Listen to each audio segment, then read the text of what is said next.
Hello बच्चों, let's start our question.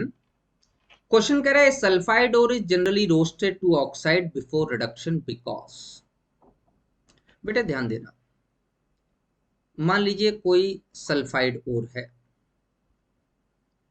और उस सल्फाइड ओर में हम लोग डायरेक्ट कार्बन के साथ रिडक्शन करके मेटल प्लस कार्बन डाइसल्फाइड बना रहे हैं।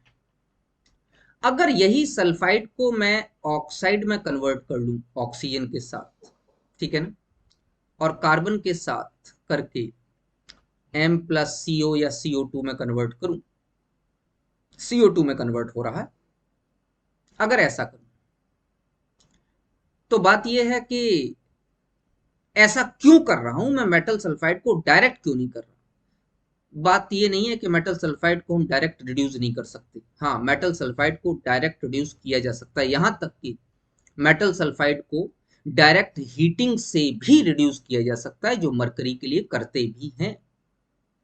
लेकिन अधिकतर ऐसा होता है कि मेटल सल्फाइड्स को रोस्ट करके मेटल ऑक्साइड्स में कन्वर्ट कर देते हैं। कॉज क्या है?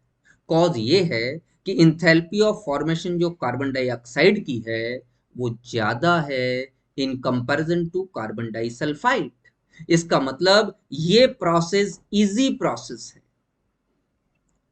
और आसानी से हो जाएगा, जबकि ये प्रोसेस इतनी आसानी से नहीं होगा क्योंकि कार्बन डाइसल्फाइड का इंथैल्पी ऑफ फॉर्मेशन लोअर होता है।